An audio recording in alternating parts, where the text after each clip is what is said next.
This is Pet Life Radio. Let's talk pets.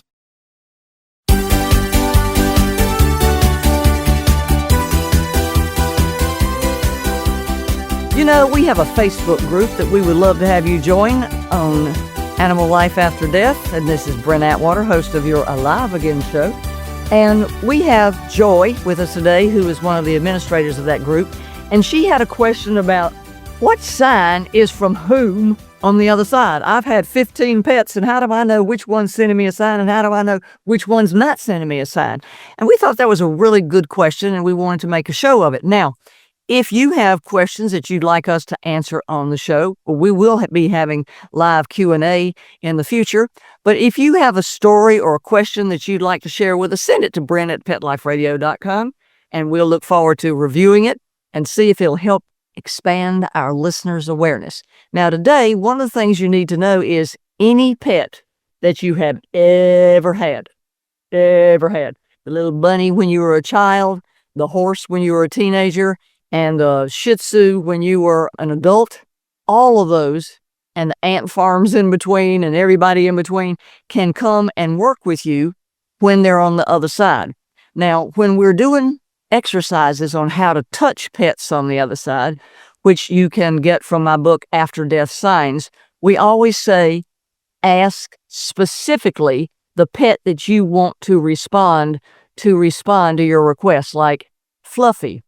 I ask you to go on the walk with me today and send me signs. And then usually, if you're having an ongoing and continuous repartee with Fluffy, they'll show up, because one of the things is it takes about 2 weeks to establish a ongoing, continuous connection with the other side. So sometimes you'll say, well, Fluffy didn't answer me. Well, Fluffy's going like, what? All of a sudden she's calling me now? One of the things that I always do is I say to the pet on the other side, I ask you to be in my life now, forevermore, and always. And that lets the pet know that they have permission to be a part of your life, because a pet's not going to come in and go, hey, Mom, I'm here. I want to be with you. I'm going to send you signs. Pay attention to all this. They can't do that because of free will choice. You have to invite them into your life on an ongoing basis. So by the universal laws, they can come into it by your free will choice. Because a lot of people say, the pet's dead. He's dead and he's gone, and he's dead and he's gone. And oh my God, he's dead and he's gone. The pet's sitting up there going, seriously? If you would just ask me to part of your life, I could come in and show you signs, and we could do cool stuff together, and I could bump up against you and you could hear me bark or purr or jump on the bed. But you haven't asked me to be a part of your life, and I can't intrude. Because if it's your free will choice to think I'm dead and done, then I have to honor that. So it's critical that you tell your pet on the other side, I ask you to be a part of my life, and I choose to say, I ask you to be a part of my ongoing life for the rest of my life on Earth.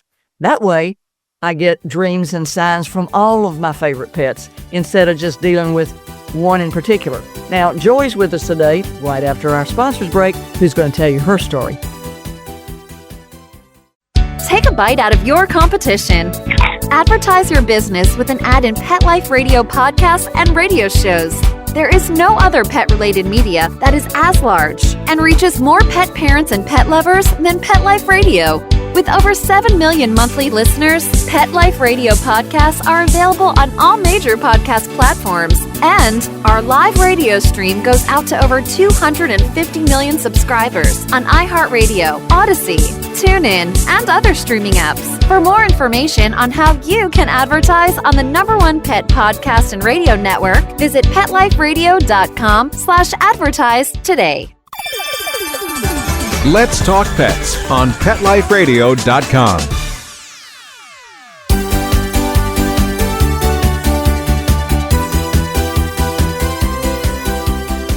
We're back, and Joy, who is the administrator of our Facebook group, go on over there, and if you've got any questions, ask, because we have a lot of folks over there who can help answer questions, and we've got over 700 videos over on YouTube that can answer a lot of questions too. So today, Joy, how did you help those folks who said, how am I getting a sign and who is it from? I don't know which one is which. How did you explain to them which one is which and who is who when you're asking something on the other side that you can't see, smell, or touch? Go, y'all come in and send me a sign. How do you do that? Well, if you get a sign and you don't know who it's from, you can always ask them in a dream to ask them to give you an answer in the dream if it was from them, or ask for another sign that it was from them for confirmation. And one of the things that always helped me was you can think about what you were doing or who you were thinking about when you got the sign. And that's a big clue as to who the sign could be from. Now, what do you mean by that? Give me an example. Okay, one example is one day I was putting together a scrapbook album of my grandma, whom passed 2 weeks after Trig did. And Trig, y'all, is her dog. In case you don't know, that's her black lab. That was her guardian angel. Go ahead. Yes, I was putting pictures together of my grandmother, and we stopped to take my chocolate lab for a walk. And on that walk, I did get one sign that was from Trig while we were walking. Wait a minute. How'd you know it's from Trig? I stopped when I was walking, and I looked down at my feet, and there was a heart rock, which he often sends me little heart-shaped rocks. Wait a minute. Do you mean to tell me that this dog sends you heart-shaped rocks on a regular basis? Yes, he does. I have a huge jar of them.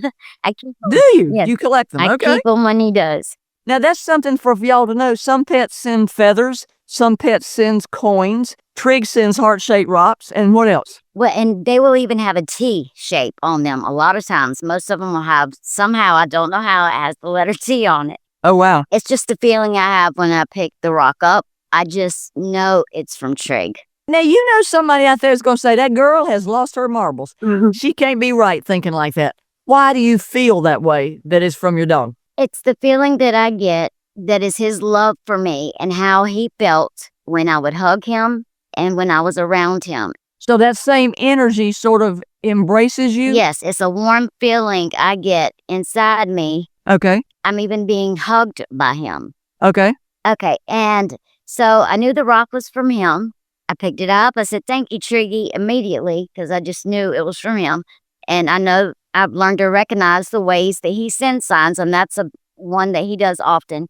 So I put it in my pocket. We walked a couple steps further, and then my dog I was walking stopped again. And I just happened to glance at the ground. I wasn't looking for anything, but just, standing there waiting on the dog to go to the bathroom. I just looked down, and then there was a puzzle piece with a word on it right beside my foot. A what? A puzzle piece from a game. Okay. Okay. And I picked it up, and it said play. And I was like, huh? And it didn't really relate with Trig because we didn't really play. We have more serious interactions and, Right. So I said, thank you, Trig. Anyway, at first I was like, another one? I said, okay, thank you, Trig. But it just didn't feel right. It felt different. And I remember you saying, if you get it wrong, Spirit will correct you. That's true. Now, y'all think they can't do that? They will. And I had that very experience where I did get corrected after I said, another sign? Thank you, Triggy. But I knew something was different. Then at that moment, an image of my grandmother came to my mind. And I had just been doing the pictures with the scrapbook before we left to go on our walk. And one of the quotes in the scrapbook was, play like there's no tomorrow. Because everyone always said when I got around my grandmother, we both played like we were little kids because we laughed all the time. And this game piece that I found that I thought was from Trig as a sign, my grandmother's image came in my mind. And then the words, play like there's no tomorrow, popped in my mind also, which is the same quote I had just seen before going on the walk. So I immediately knew it was from my grandmother and that I had just been corrected, that the sign was not from Trig when I told him thank you. Even though I knew something felt off, I still just said thank you, Trig. But I was corrected, and it was from my grandmother instead. And before I got home, the piece, as I was looking at it again, with the word play on it, rolled over in my hand, and then on the back, the word like was on there. And the quote I was working with was, play like there's no tomorrow. So it was definitely from my grandmother and not from Trig, and she corrected me on that one. Well, I think things like that are interesting because people actually think that from the other side that there's no interactions and no corrections and things like that. And if you allow your mind to be, and I'm going to say at ease, because a lot of people say, well, I had that come into my mind, but I just blew it off. I think that one of the things that Joy has learned over this time is how to relax your mind so that you listen actually to what your intuition is telling you. And we're going to have Joy tell us how she does that right after the break. Begging to hear more of your favorite show? Full episodes of all our shows are available on demand. Go to PetLifeRadio.com to fetch our entire lineup of Possum Pet podcasts. Also, dig us up in iHeartRadio and iTunes. Let's talk pets. Live and on demand, only from Pet Life Radio. Let's talk pets Let's talk pets on Pet Life Radio. Pet Life Radio. PetLifeRadio.com.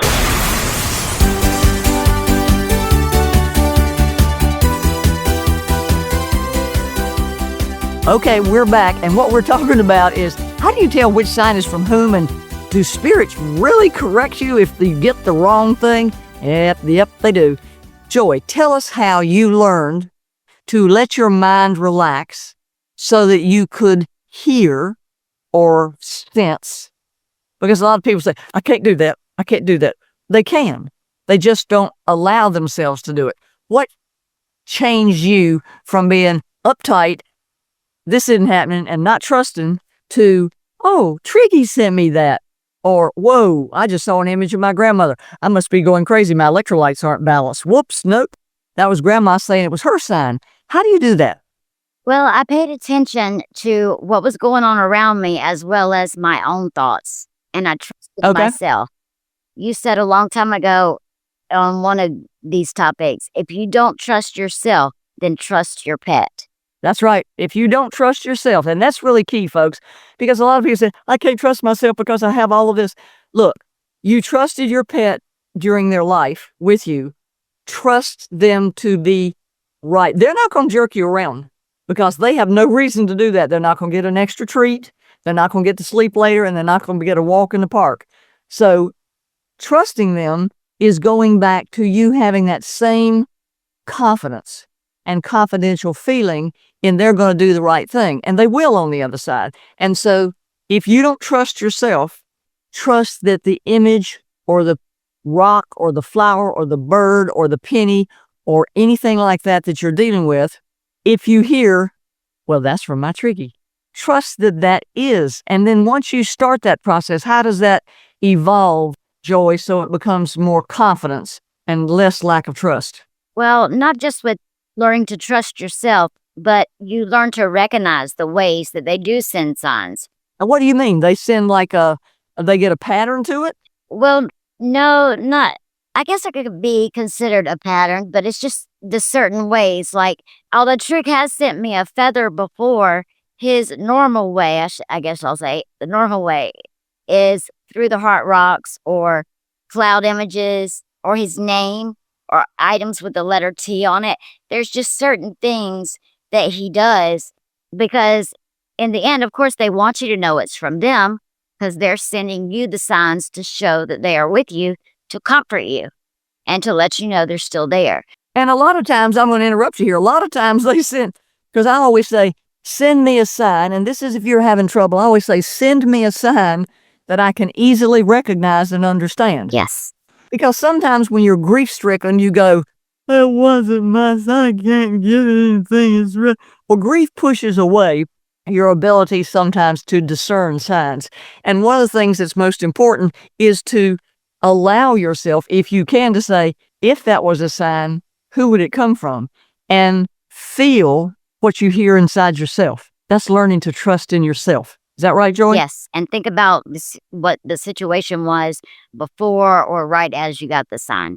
Because a lot of times pets will have certain ways, because remember, they're in charge of sending the signs. Some pets just send you signs in dreams all the time, dream, and will never show up, never send you a rock, never send you a bird, a flower, a feather, none of that.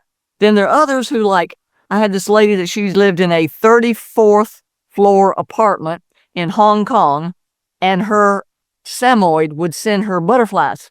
Now, you know there are no butterflies 34 floors up in Hong Kong, but she always had butterflies, and she knew that that was her dog sending her signs.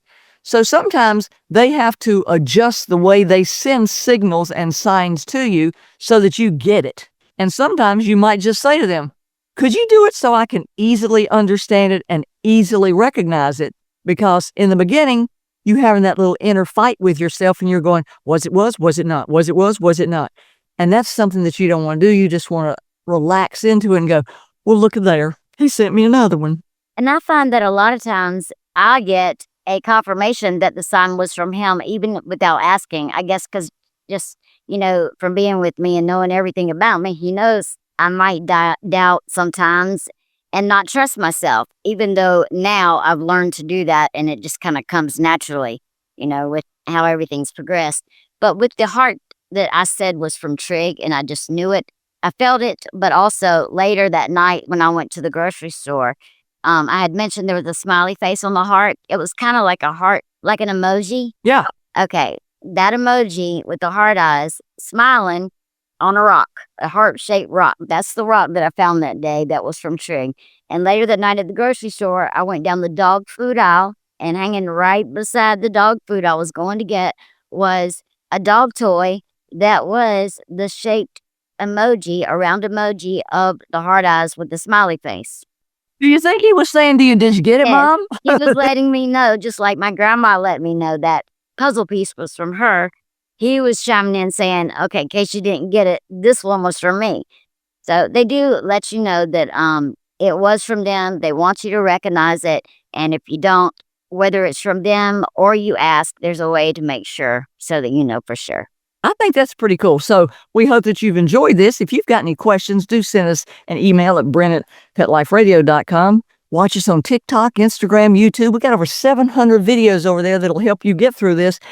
And if you've got an idea for a subject, we're open. Again, thanks to Mark for having Pet Life Radio, because without it, the world would be, think of all the awareness that wouldn't be there. This is the largest in the world, and we're grateful to be a part of it. Thank you. Bye-bye. Let's Talk Pets, every week on demand, only on PetLifeRadio.com.